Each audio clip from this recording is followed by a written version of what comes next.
Greetings and welcome to Mount Olympus. I am Hercules Invictus, and today I'm here with Michael Del Russi, and we're going to be discussing the Herculean path to better fitness and health. I have a cold or an allergy attack today, so I'm a little out of it, but we will trudge along.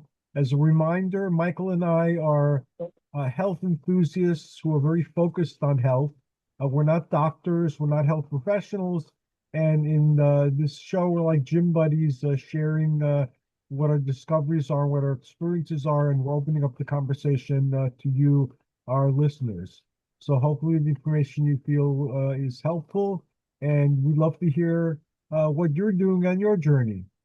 And now, without further ado, greetings, Michael. How are you? I'm good, and I'm very happy to be here this evening. Me too. So you always have such interesting things to present, and I'm looking forward to what you're bringing us today. Well, I think I have some useful information, both in terms of physical fitness and sculpting the body, if you will, and diet and nutrition in general. I'd first like to add, I think it would be useful to those who are listening, talk a little bit about physical fitness in general and weight training specifically. My years being involved in it have taught me many things. And if some of the younger listeners out there, and even the older ones, can benefit from what I'm going to share, I'd be very pleased. I've come to understand that lifting very heavy, you'll hear many young people, especially, they talk about how they want to grow, they want to gain size.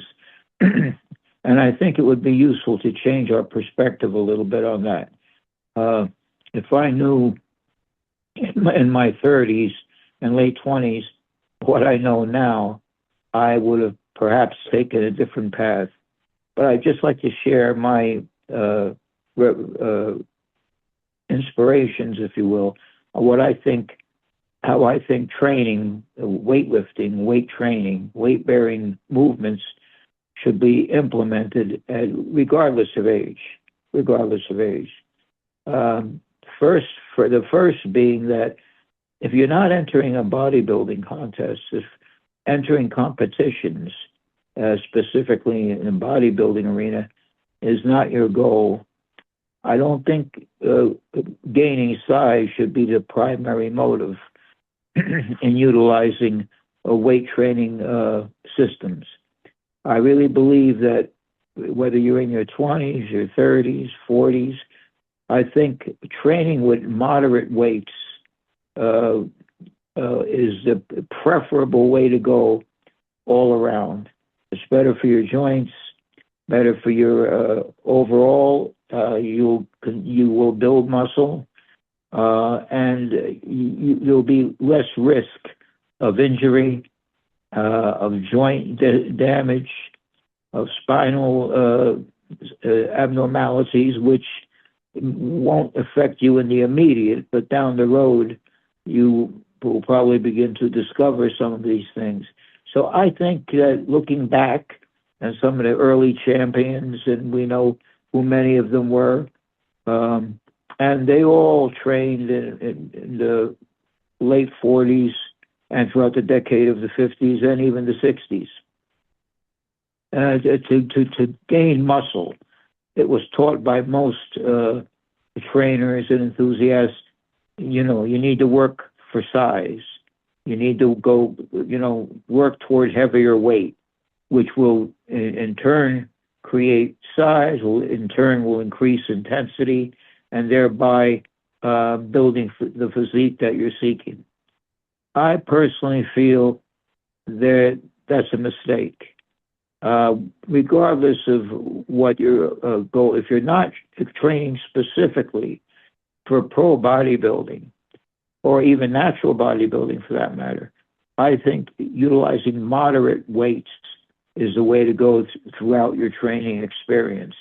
If I personally had it to do over again, I would not have used some of the heavy weights that I attempted to use as I was coming up. In my case, my body is just not structured for that, number one. And number two, I've certainly paid the price over the last, I'd say, 15 years for trying to train, which for me was too heavy and didn't bring any results in terms of my overall development is concerned. So if I had to make a recommendation, if I was training people today, I would always advise moderate weights. Preferably, I don't believe a straight bar is essential. I know that may sound a little radical, but I really do believe that a straight bar is not necessary to build a quality physique. I think training dumbbells, bands, if you're fortunate enough to be training with machines, pulleys, whatever the case might be, universals, that's fine. Yeah, they have their place. But I really think the straight bar is outmoded. The risk is too extreme when you're using a straight bar. And again, if you're a young person, you're in your 30s, your 20s, you're not going to notice any damage, so to speak, right away. But as you train regularly, if you're devoted to a lifetime of body sculpting, later on you're probably going to pay the price. Most of the people I knew in my later years all developed back problems, shoulder problems, and right down the line. So if I had it to do over again, and again, this may sound a little radical for your body sculpting enthusiasts and fitness enthusiasts, if you want to train with machines, and Lord knows we have a wide variety of them, fine. If you want to train with dumbbells, excellent. I think dumbbells are the way to go for no matter what body part you're training, by the way.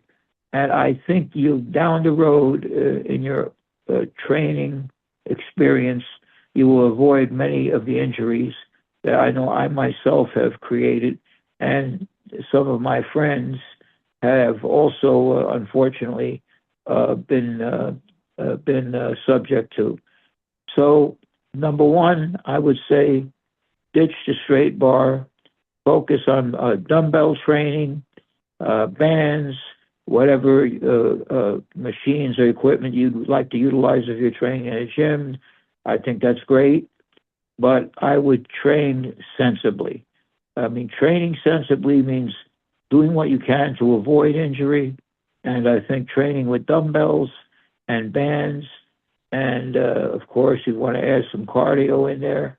No matter what it is, that's fine. But that's my personal insight, if you will, in terms of building a quality physique, building a classical physique, taking you down that Olympian path, if you will, is the way to go. And the second point I would like to make is that rep range. Guys who train very heavy, who were obsessed with putting on size, especially if they weren't already blessed with size through genetic means, if you will. They always believe, heavy weight as much as you can use, working up to about 6 to 8 reps. I think that might be another mistake, looking back on it. And I would say that for me, I think between 10 and 15 reps, 20 in some cases, is preferable. Again, I think you're developing a cardiovascular effect. I think you're training the muscle as opposed to tendons and ligaments. My own research has shown me over the years that when you're going 6 to 8 reps, most of the strong guys would go 6 reps maximum. You're not really doing much in the way of muscle. you're not really hitting those muscle fibers, white or red. I mean, you're mostly, you're strengthening tendons, you're strengthening ligaments, yes. But as far as a rep range, I believe in reflection that a rep range between 8 and 15 reps, anywhere in between there is preferable. I think you're hitting the muscle fibers more readily. You're still avoiding injury for the most part. And I personally think it's the better way to go in terms of building the classical physique that we've all come to admire in Greek and Roman statuary and art, and the kind of physical depiction that have mesmerized us for so many decades. I would like to know how you feel about that, and how did you train when you were younger? What exactly did you do when you first started out in your early days? What was your approach? When I first started out, I started with the Charles Atlas course. Mm-hmm. I started using the dumbbells and barbell that my father had. He was working a lot, so he wasn't around. And when he wasn't around, even though I wasn't allowed to use the weights, I'd use the weights. So that's how I started. And then when I was in grammar school, they didn't really have weights.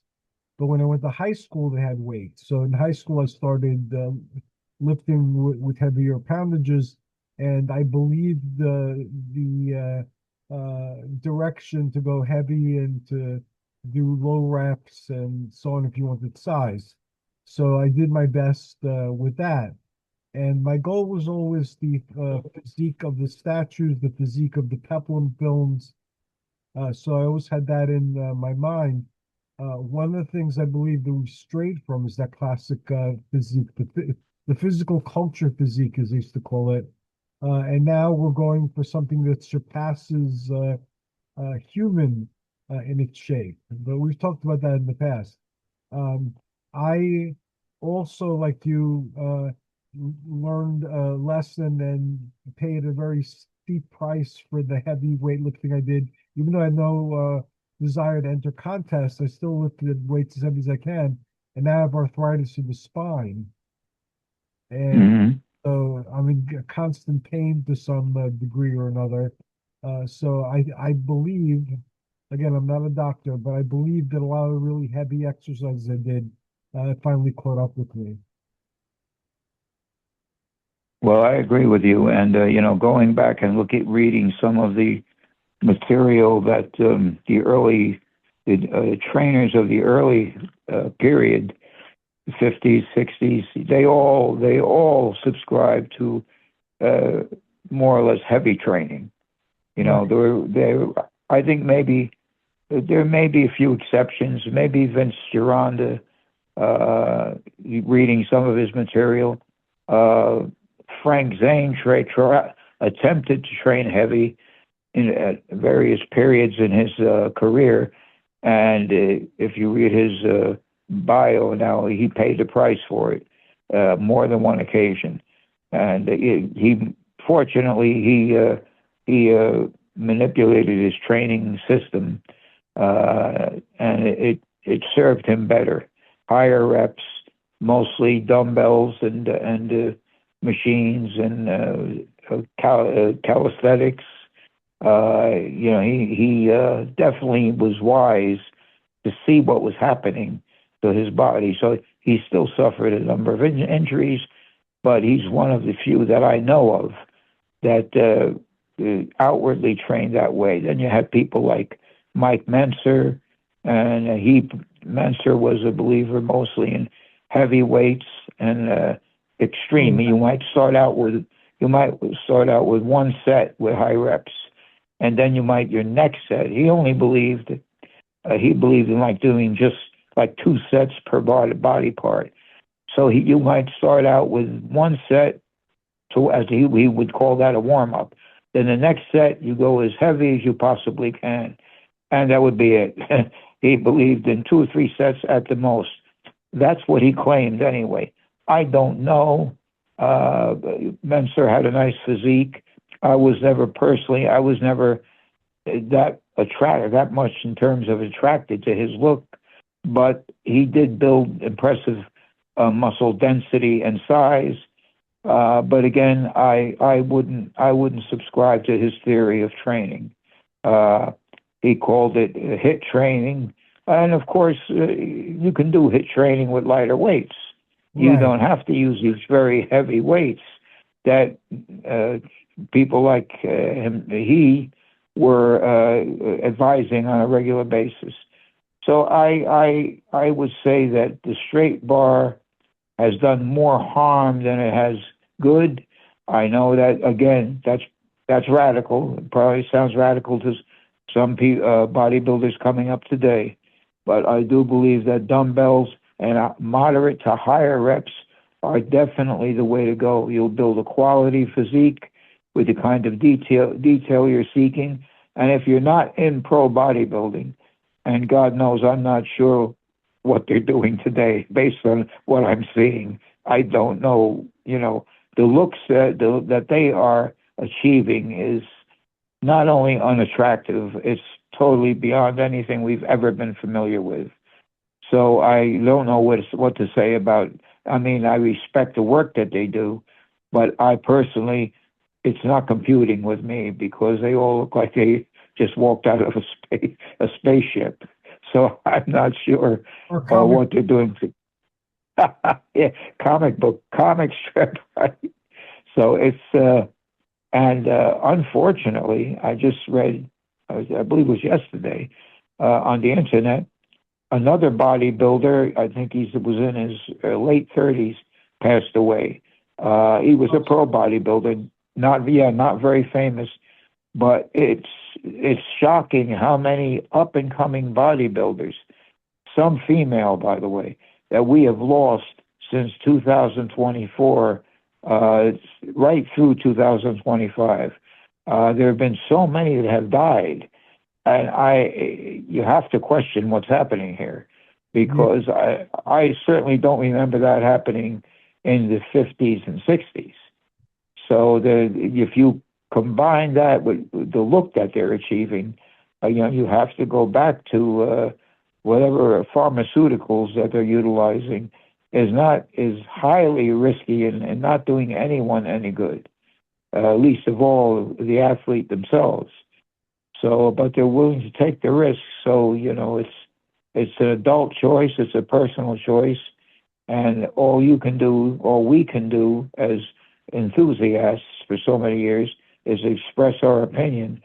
But you can't walk around with 295 pounds, as one gentleman by the name of John Romano, I like very much. He, along with Dave Palumbo, you may or may not be familiar with them, they do a podcast every week. And he said this the other night. He was expressing his opinion, and I agreed with him completely. He said, there's no way you can walk around with 285, 295, that kind of muscle, and expect to live a long life.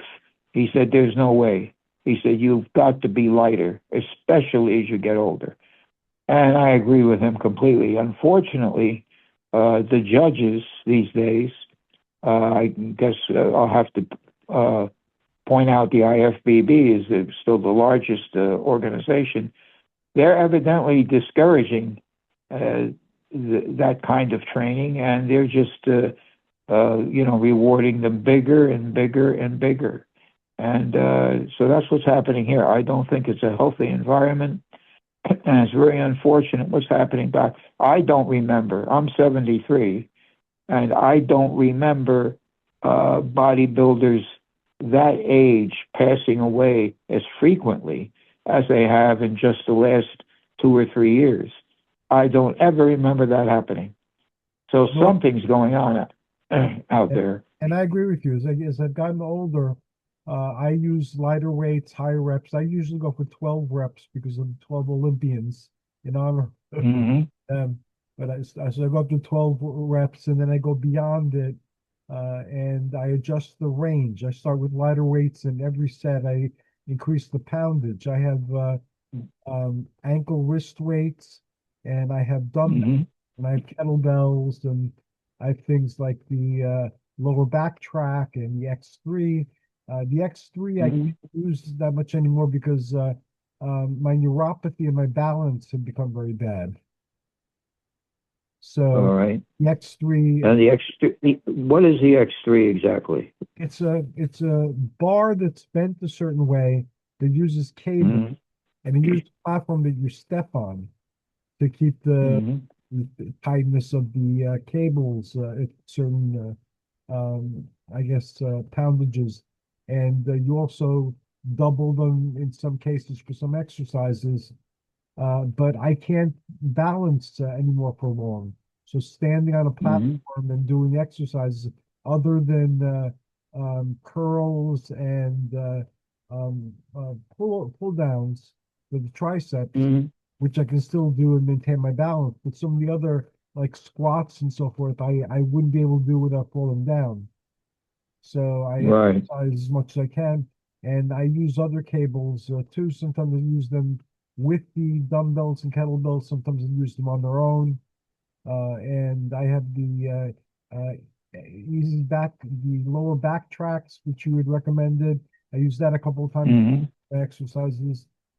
And then I have like a Hercules twister or something called a spring twister. And I have the other toys like that that I use when I do my exercises. And lately, what I've been doing, because I like storytelling and I like mythology, is I've been using the Hmm. daily exercise system, which is available free. There's thousands of different workouts that fit most people's needs on there, and you could print them out. You can Hmm. directly to the site, or you could buy them in books if you choose. And right now, Hmm. I'm doing the quest for the golden apples of the Hesperides. That's a story I'm telling through Hmm. exercises, and then I do exercises every day that are themed, and it's called the Olympian workout. So that'll keep me busy for 28 days. Then I'll pick something else, some other story to exercise too. Hmm. Now, where is this? Is this coming from a book or a training system, or is this something you're developing on your own as you go? Oh, Is this I had the one of the owners and one of the professionals on the show a few times. It's for free. It's oh, okay. Darebee.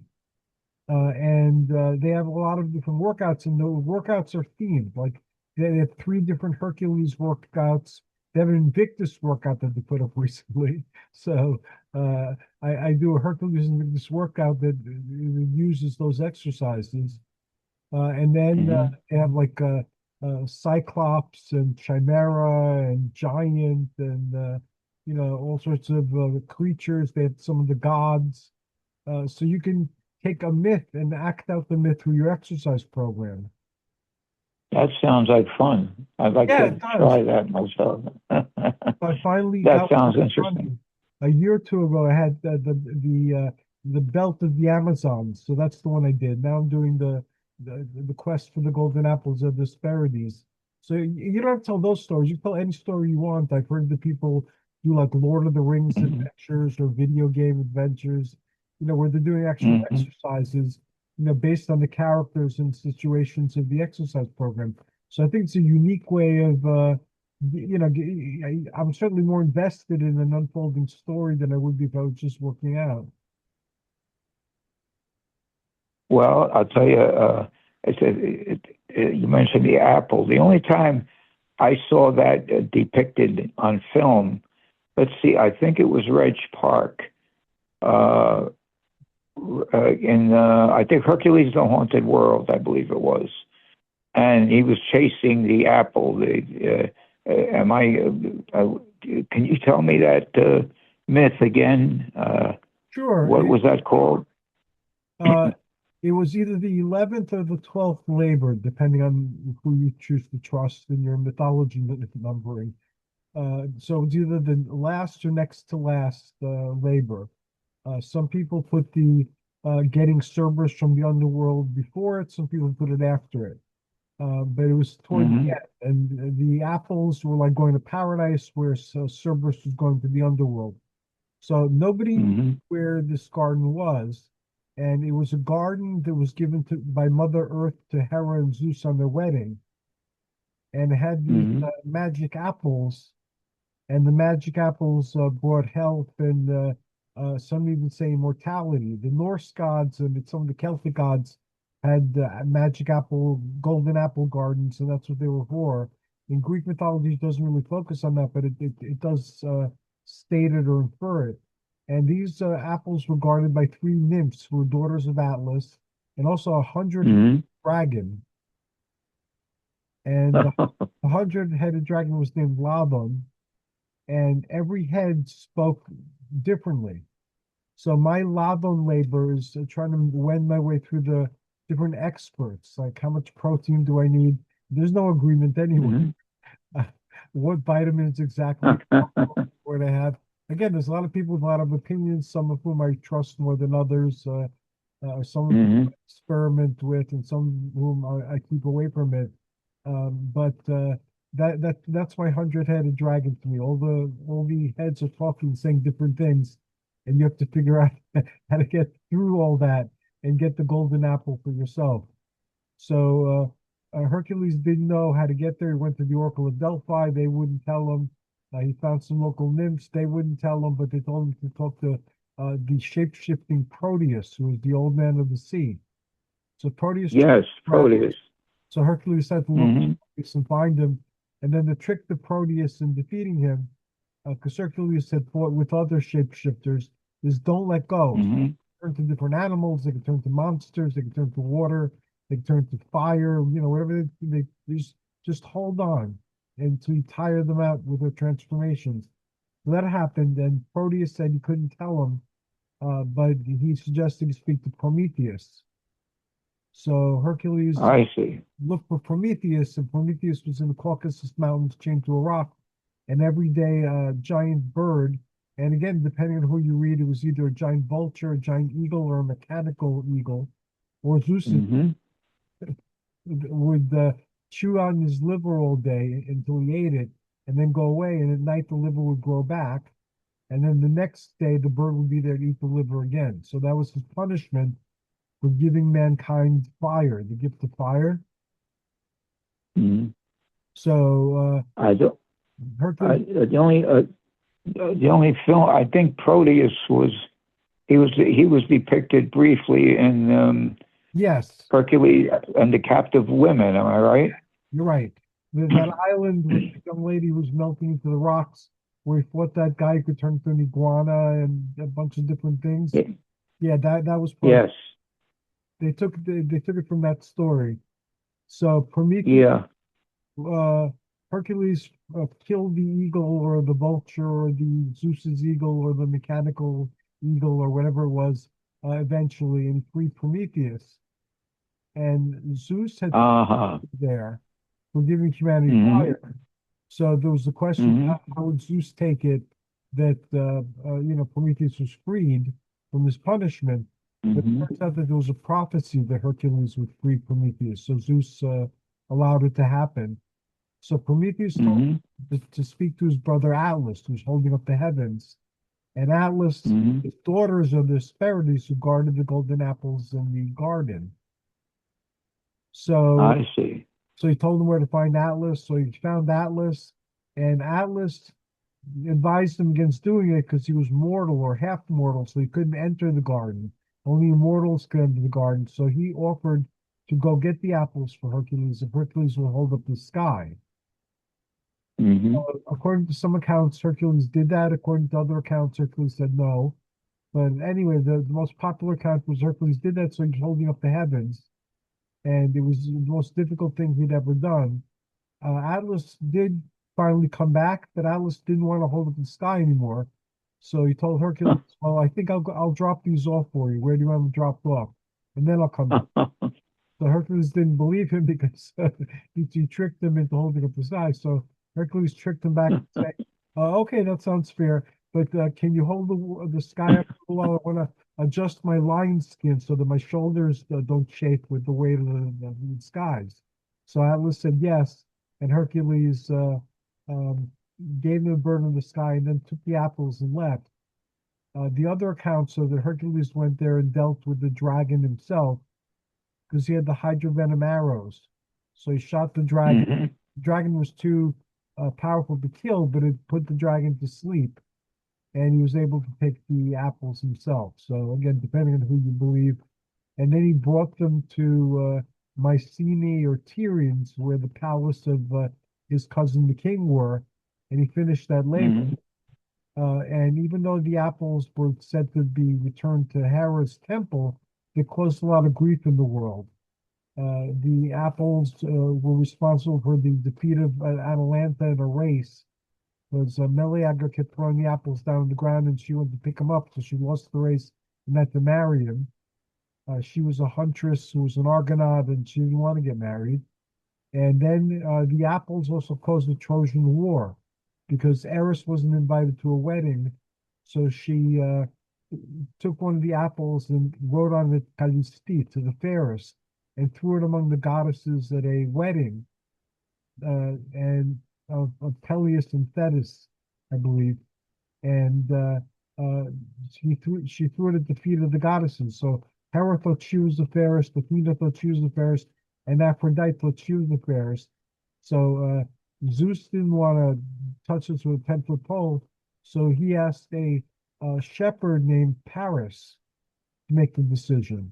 So he was a young man, and of course they offered him, Athena offered him wisdom, Hera offered him power, and Aphrodite offered him the most beautiful woman in the world. So being a young man in his 20s, he chose the most beautiful woman in the world, and that caused the Trojan War, and ended within a few generations the whole Age of Heroes.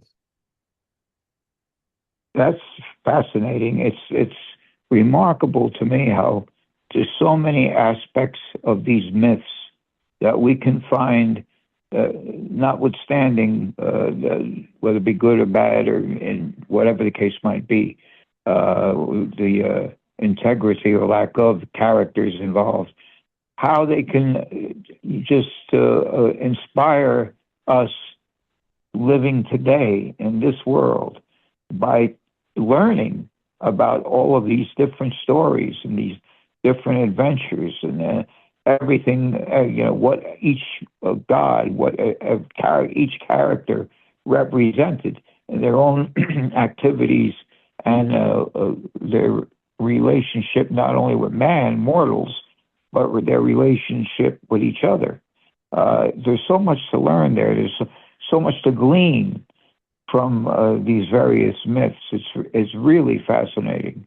And as many years as I've been reading about them, I'm still inspired by them.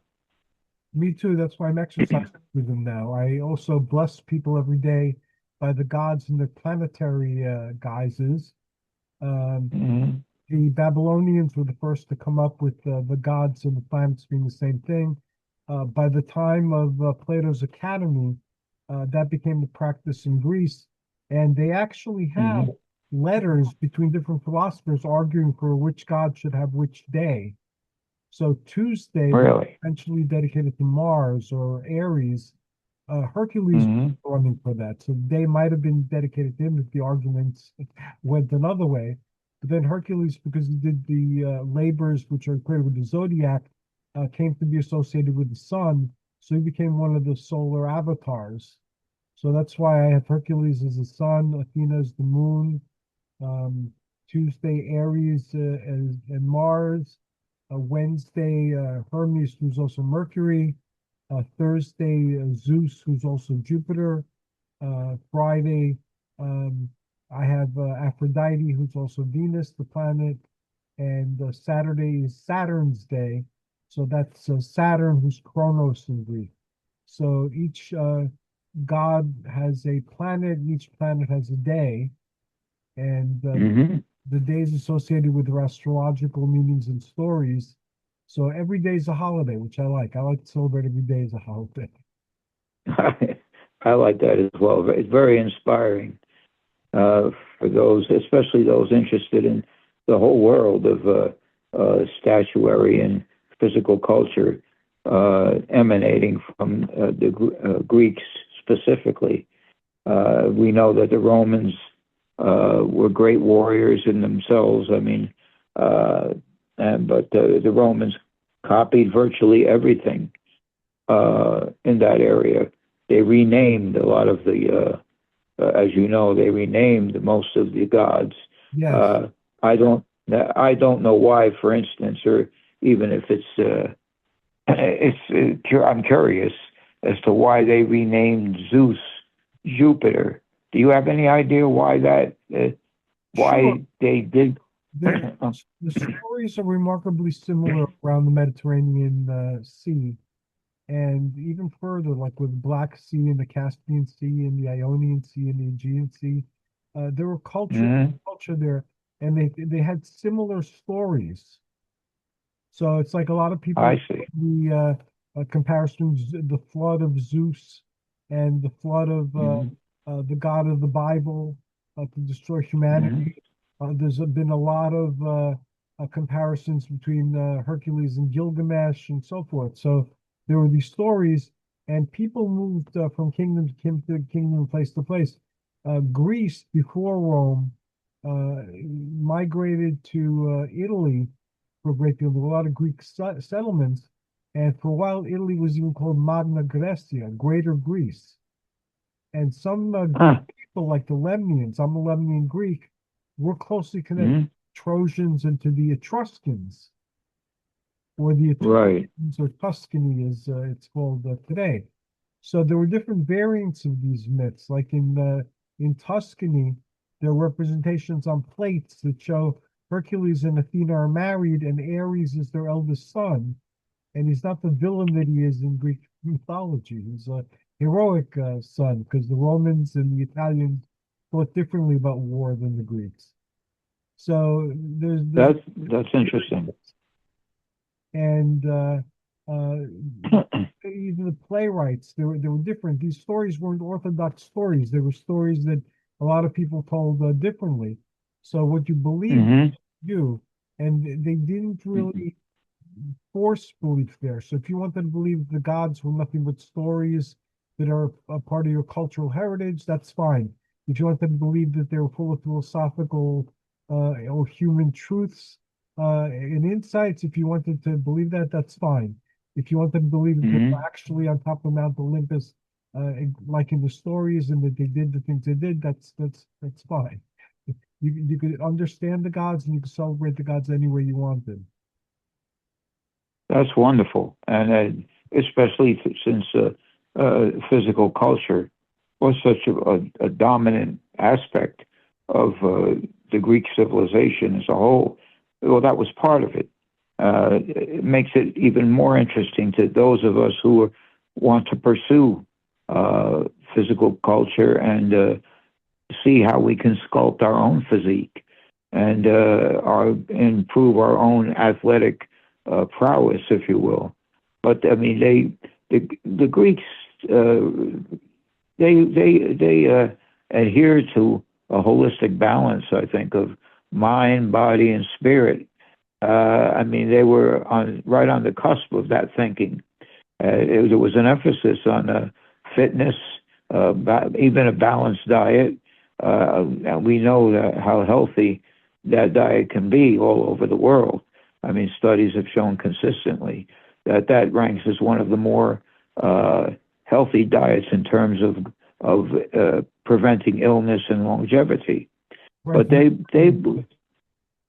absolutely, and I think they sought out harmony, and a lot of in many cases the various adventures and representations of the gods spoke of harmony with nature, moderation.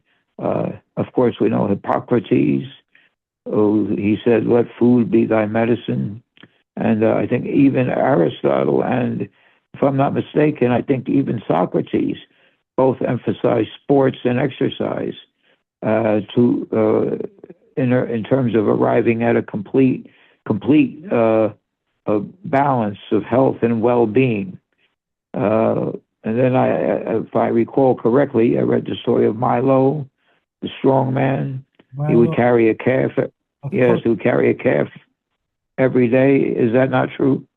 Yeah, it's true. He started out with a newborn calf and he lifted every day and it got heavier and heavier and he got bigger and bigger muscularly by carrying it around. He invented progressive resistance training. He was one of the first, I would imagine. And he used to dress like Hercules and go into battle. Did he? He had to strike terror into his enemies.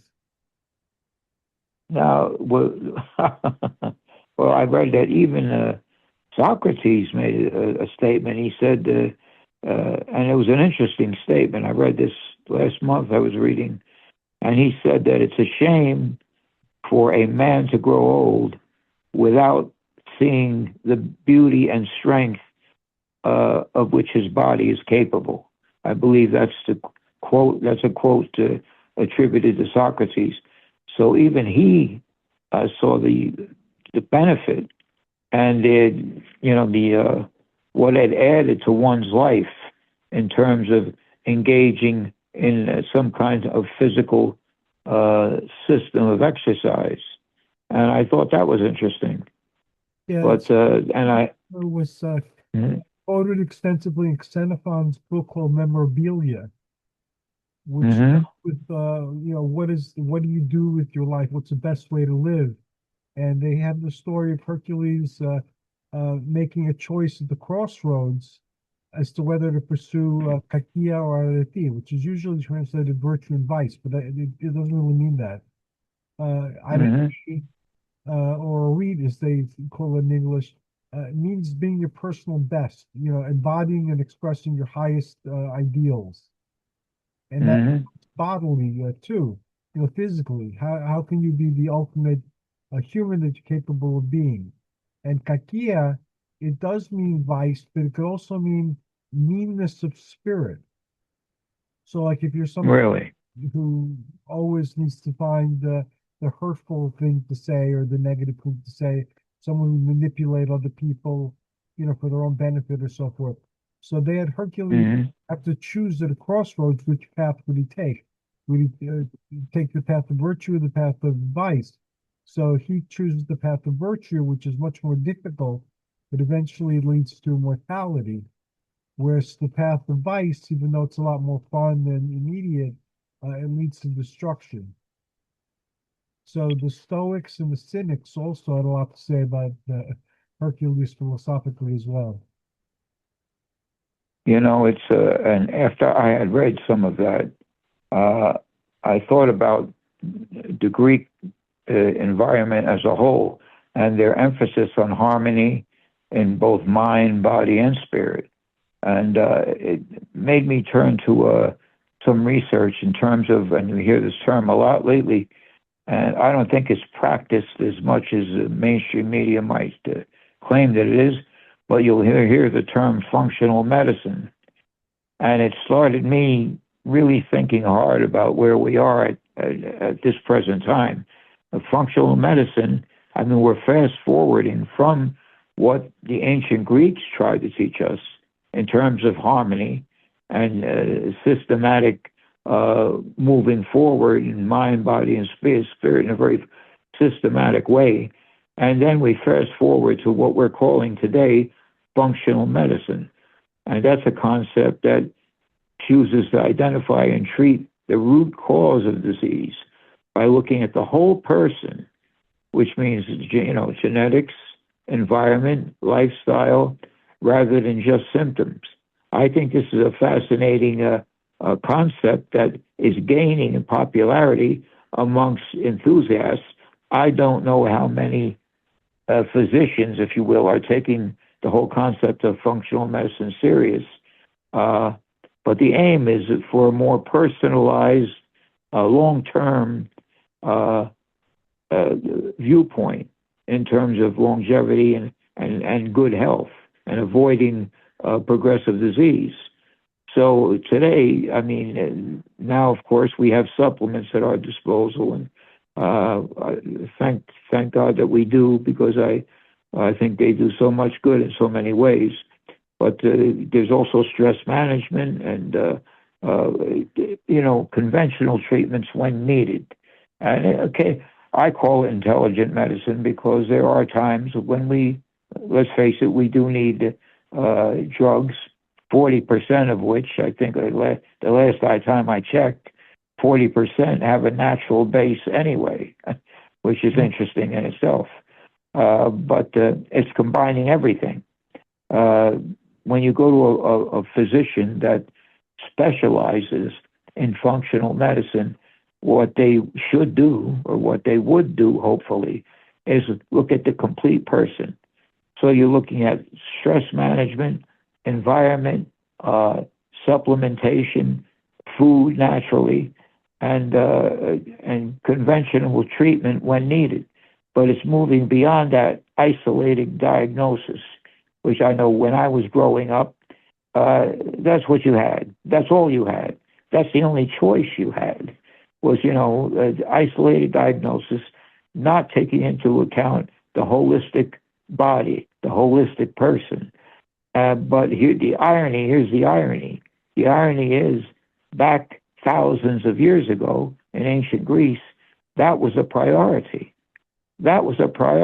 Expanding consciousness, physical fitness on a regular basis, diet, the right types of diet that were necessary to remain in good health and healthy bodily functions. And so here we are, after thousands of years, we're actually going back and returning to that wisdom, which I think we'd be much healthier for it. But we have a long way to go. I mean, just the fact that we're turning to Washington, and Washington is slowly telling us what we should not be eating after all these years. Potato chips, fried foods, whatever the case might be, junk food, as it were.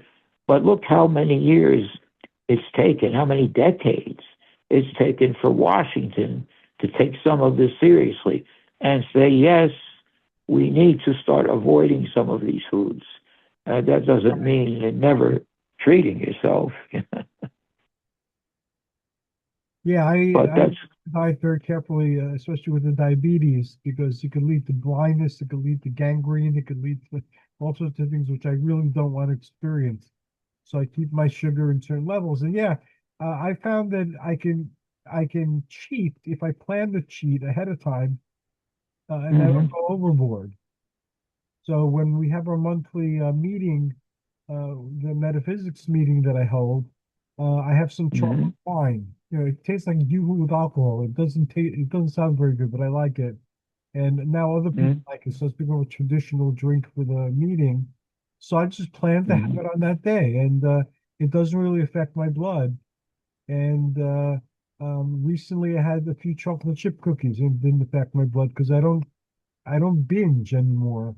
I say I would like this, and I limit myself to a few, and then I don't have any more. And it doesn't affect the blood. But when you're not conscious of what you're eating and not conscious of what you're doing, it's very easy to slide into all sorts of dangerous states. absolutely. And I've noticed that, and I think this was last year specifically, when I was going off the rails a little bit. I was experimenting with some of these energy bars that, as you know, are so popular these days. And the Metrex, the company Metrex, you may remember that back maybe 10 years ago, the Metrex weight gain powder slash protein powder was very popular. Yes, But I had read, remember that? Yes, I remember that. I used to take it all the time back in the day. Oh, did you? Yeah, Yeah. bars. Okay, a gentleman by the name of Connolly, his last name was Connolly, started the company, I think. And you said the other one, EAS. That was another brand. They're the ones that popularized creatine, and brought it to consciousness. I still take creatine. I could take a few every day, pills. I've just read a study that creatine can also have a positive effect in terms of lowering blood sugar. I don't know if you've read that or not. Yes, I did. I came across that, and so I figured I had stopped taking it for a while because I wasn't drinking the same protein shakes that I'd been drinking before. I was buying them pre-made, the protein shakes. And then I started, for economy's sake, to start making, or my wife making me protein drinks with a blender. So I got creatine to have with that again. Well, I'll tell you what, I didn't use too much in the way of the metrics powder. And the reason I didn't was I was working in a drugstore at the time, and I was doing nutritional counseling. Mhm. And he was hooked on the metrics fad, if you will. And then I read the ingredients one day, and there was high fructose corn syrup, and there was some other ingredients that I wasn't too crazy about, so I didn't use it much. You know, what I did get hooked on, and even today I have to say that it wouldn't take much for me to have one or two a day, is the Metrex energy bars. They have a variety of different flavors. Yes, they And I do. have to tell you, oh, I mean, they were absolutely delicious. I mean, if you're looking to gain weight, I don't know about the nutrition aspect of it.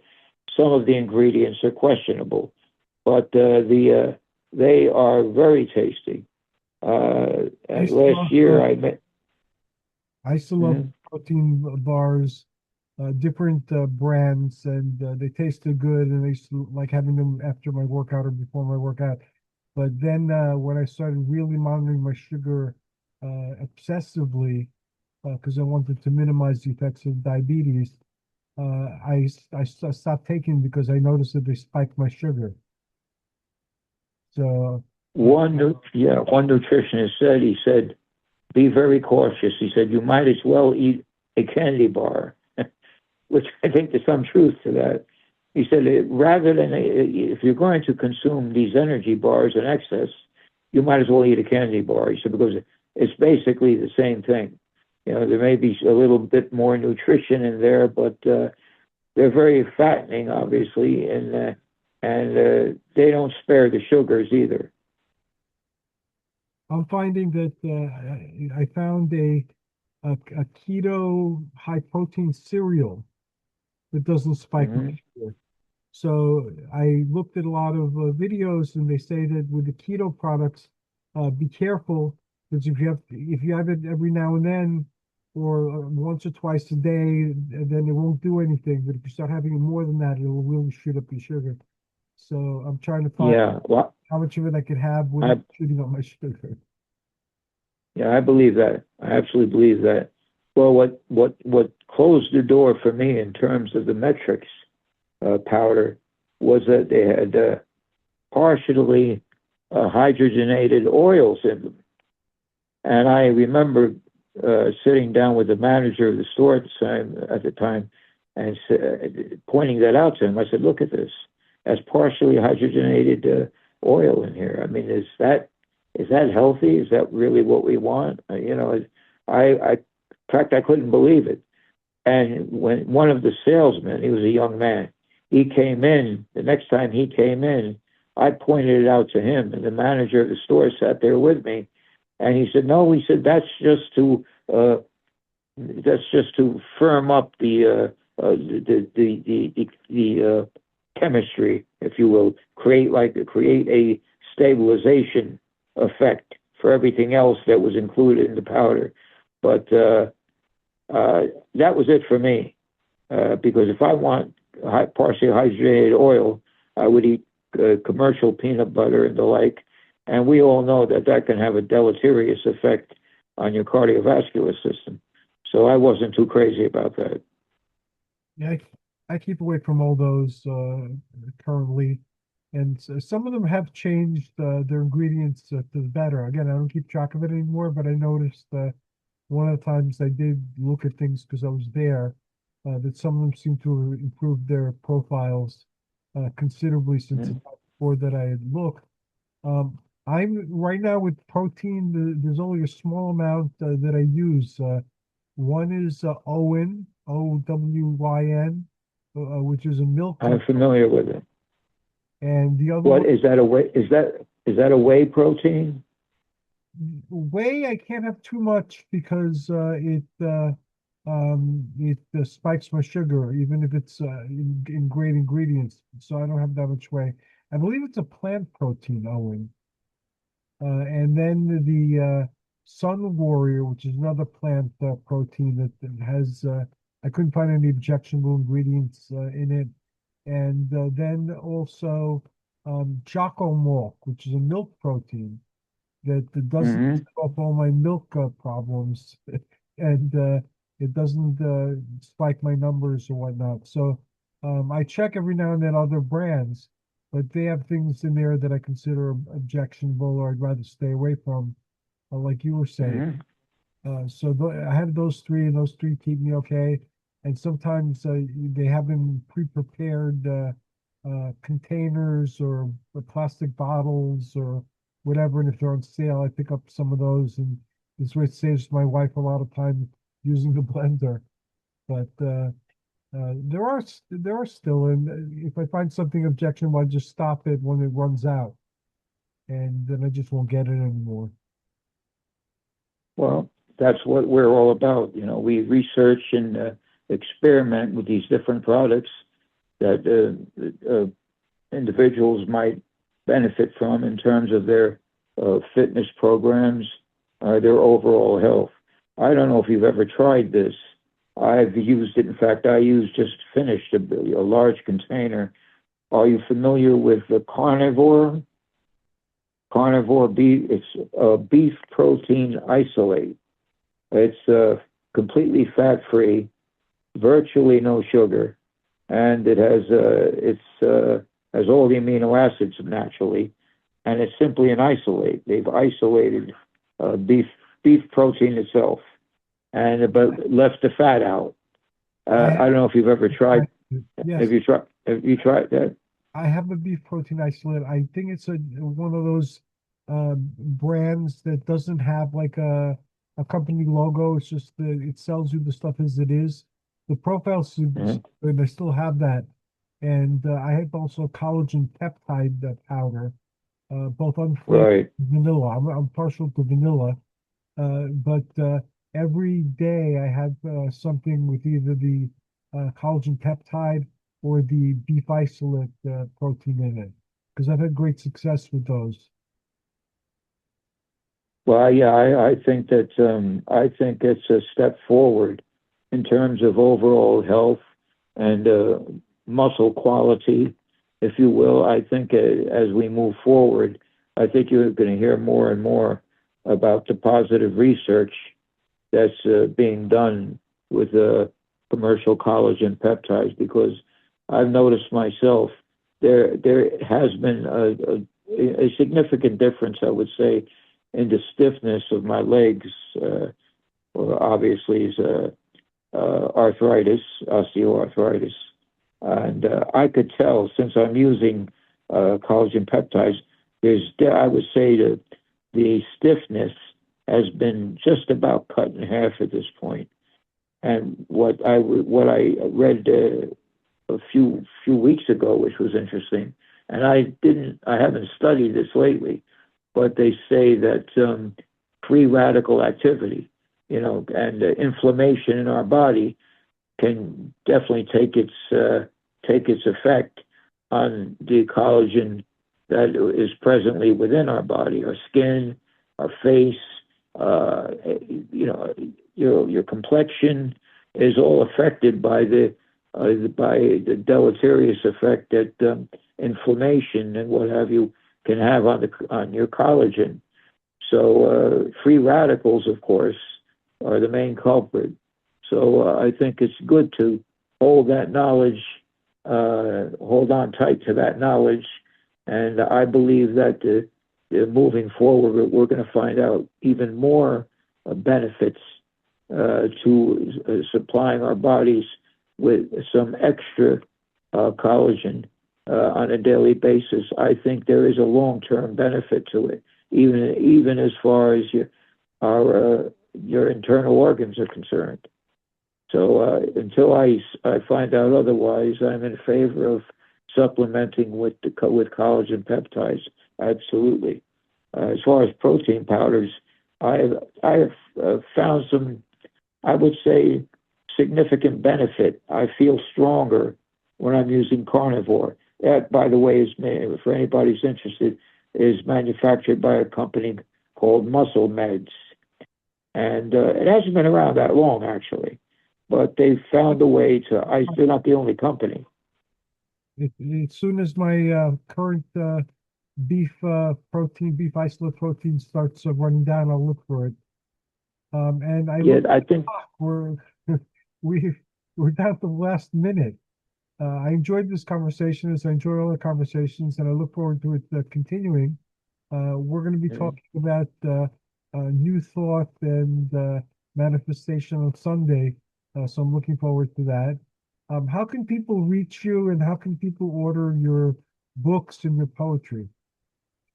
Well, they can. I have a poetry collection of art as well, entitled "One Passion Beyond," and it deals with a variety of subjects and mythology, paranormal concepts, and I think I think the poetry within can open up new pathways of thought, and I would recommend it. It's $10 a copy, and they can mail a check or money order to Michael Del Russi, 135 Hazel Street in Clifton, apartment 7E, and that's in Clifton, New Jersey. I think they'll enjoy it. There's lots of inspiring poetry in there with accompanying artwork, and that's how they can. And they can also write to me as far as my prayer and energy work is concerned. Just write your prayer request on a piece of paper. Make sure you write it, and you can send it to the same address. I will pray over it, engage in energy transfer, and I will write you back. Thank you very much.